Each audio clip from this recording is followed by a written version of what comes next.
Hello students, आज हम लोग ग्राफ थ्योरी में हैं जो टॉपिक है स्पैनिंग ट्री का वो स्टार्ट कर रहे हैं और ये यूनिट आपकी फोर्थ है। ठीक है, तो स्पैनिंग ट्री का मेरे हिसाब से पहले भी आया था हमारे इसमें।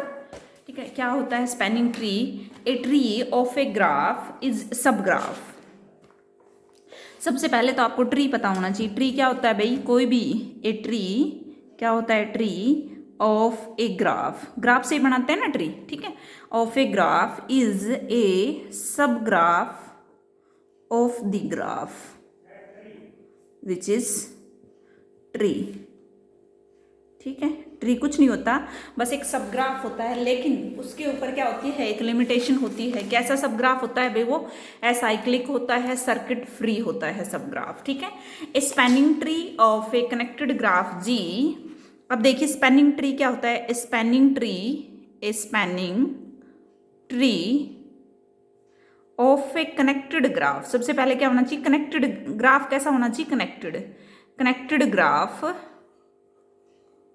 G is a subgraph of G which contains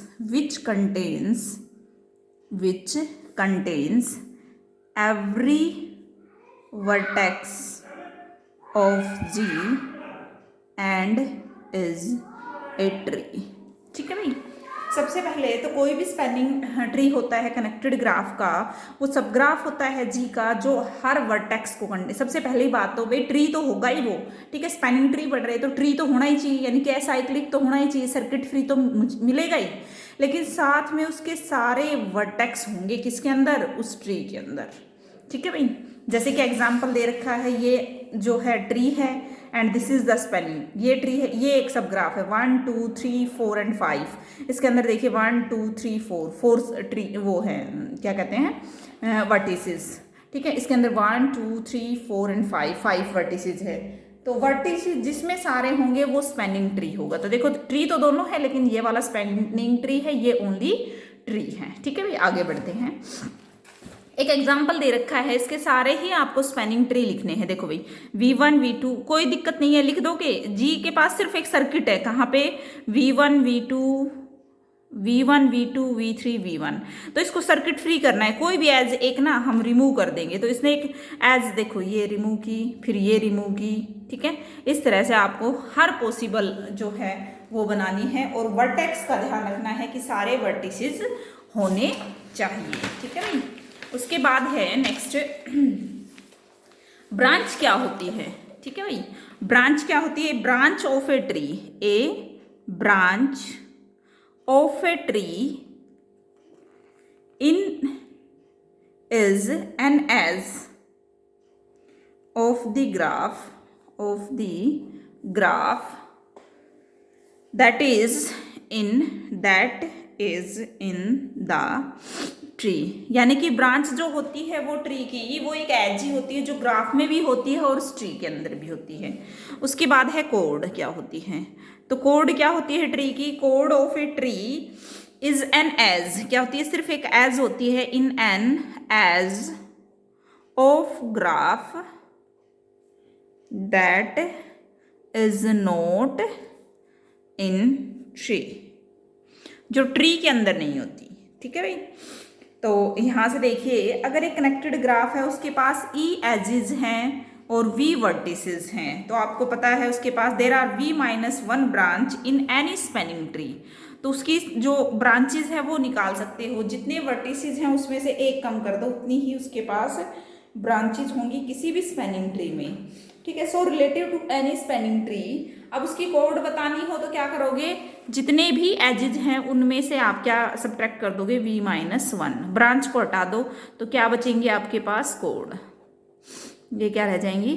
codes. ठीक है भाई, ओके आगे देखिए। अब consider the graph G and T सोन एंड दैस। हाँ भाई, एक बार क्लियर कर लेते हैं कि ग्राफ के अंदर V1 V2 क्या है? एक ब्रांच है T की, वेयर एज V5, क्योंकि देखो V1 V2 इधर भी है और इधर भी है। ठीक है, सबसे पहली बात इसको सर्किट फ्री करना, क्योंकि ये तो ग्राफ है, इसको सब इसका कोई ट्री बनाया मैंने। ठीक है, अब इसके अंदर ये बताना है ब्रांच कौन सी है, और आपके पास कोड कौन सी है, तो देखो ये वाली कोड है, ठीक है, क्योंकि ये नहीं है हमारे पास, ठीक है। और आपके पास ये क्या है, V1 से V3, ये भी एक कोड है, ठीक है। तो आपके पास ये क्या होगी, V1 से V2 क्या होगी, ब्रांच हो गई, V2 से V3 भी एक ब्रांच है, ठीक है। अब आगे देखिए, a graph G has a spanning tree, a graph G has a spanning tree if and only if G is connected. अगर ग्राफ कनेक्टेड है तो उसके पास स्पैनिंग ट्री होगा, और स्पैनिंग ट्री है तो ग्राफ कनेक्टेड होगा। तो देखिए भाई, सिंपल सा आज तक जो हम करते आए वही काम करेंगे। फर्स्ट सपोज दैट सबसे पहले हमने सपोज किया कि जो ग्राफ है ना जी, उसके पास क्या है, स्पैनिंग ट्री है। G has a spanning tree, तो क्या प्रूव करना हमें, स्पैनिंग ट्री है अगर उस ग्राफ के पास, तो उसको कनेक्टेड प्रूव करना है। To prove G is connected, G को क्या दिखाना है, कनेक्टेड दिखाना है। अब कनेक्टेड दिखाने के लिए देखो, कोई भी UV दो वर्टिसेस लिए मैंने G में से, ठीक है, then UV also the vertices of T। अब सारे जो G के जो वर्टिसेस होते हैं वो सारे के सारे कहाँ होते हैं, स्पैनिंग ट्री में होते हैं, ये स्पैनिंग ट्री की डेफिनेशन ही है। Then UV also belongs to T, T क्या है, एक ट्री है, तो उसके एवरी वर्टेक्स के बीच में क्या मिलेगा, मुझे पाथ मिलेगा। T एक ट्री है, there is a path, there is a path between U and V, ठीक है भाई। U और V के बीच में हमें क्या मिलेगा, पाथ मिलेगा इन T। This path is also in Z। बताओ भाई, अगर ये पाथ T के अंदर है तो क्या ये G में नहीं मिलेगा? T कहाँ से डिफाइन होता है, G से ही तो डिफाइन होता है, तो there is a path in G।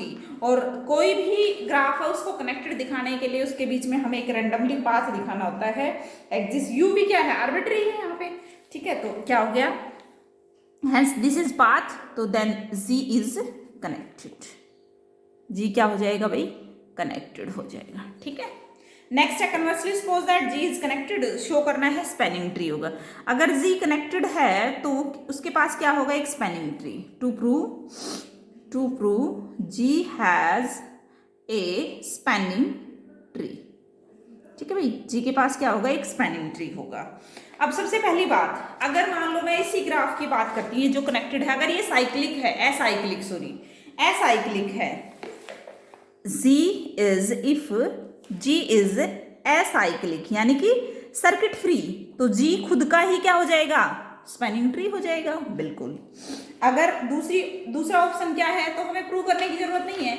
अब दूसरा ऑप्शन क्या है कि अगर आपके पास, अगर G के पास क्या है, G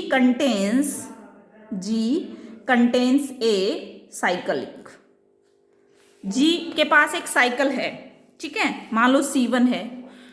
अब उसकी एज को हमें क्या करना है, रिमूव करना है, आपको पता है साइकिल ब्रेक हो जाएगा, सब ग्राफ आएगा G का, ठीक है। So obtained is connected and contains, उसके पास क्या होना चाहिए, तो इस तरह से हम इसको ब्रेक करेंगे कि भाई वर्टिसेस पे कोई फर्क ना पड़े, वर्टिसेस कम ना हो, ठीक है। सो ऑब्टेन, जो भी ग्राफ ऑब्टेन, सब ग्राफ ऑब्टेन करेंगे वो कनेक्टेड होगा और उसके हर वर्टेक्स G के होंगे। अगर वो साइक्लिक एसाइक्लिक है, सर्किट फ्री है, तो वो क्या हो जाएगा, स्पैनिंग ट्री हो जाएगा। अदरवाइज नहीं है तो फिर दोबारा से एक सर्किट मिलेगा C2 और इसी प्रोसेस को आप कंटिन्यू अगर करोगे तो हमें एक कनेक्टेड ग्राफ मिलेगा, सर्किट फ्री मिलेगा, तो वो सब ग्राफ क्या हो जाएगा, G का, और उसके हर वर्टेक्स होंगे किसके, G के, उस T के पास, तो T हो जाएगा स्पैनिंग ट्री, ठीक है भाई। अब बात आती है, ये तो छोटी सी चीज थी, Cayley's formula, the number of spanning tree of a complete graph Kn, भाई K1 K2 K3, इन कम से कम 5 के बारे में तो आपको पता होना चाहिए, n की पावर n-2। स्पैनिंग ट्री ढूंढने K3 ग्राफ ये होता है भाई, ठीक है। अब इसमें आपको क्या फॉर्मूला लगाना है, n कितने, 3 की पावर 3-2, यानी कि 3 सब इसके स्पैनिंग ट्री होंगे, देखो बना के दे रखे हैं, K4 के निकालने हैं और K5 के भी। देखो K4 के कितने सारे बना रखे हैं, ठीक है। तो यहाँ तक का काम करना है और आज ये काम आप फिनिश कर लेना। 9 मिनट की वीडियो, ज़्यादा लंबी भी नहीं है और सारा मैंने करवाया है। सिर्फ एक एक एग्जाम्पल इसमें आपको डिफरेंट टाइप स्पेनिंग ट्री के बनाने हैं। स्पेनिंग ट्री के बनाते वक्त आपको ये ध्यान रखना है कि ना तो हमारे वर्टेक्स छूटे और ना ही उसके अंदर साइकिल बने, बस बनाते जाओ और रिपीटेशन ना आए, ठीक है भाई। Thank you.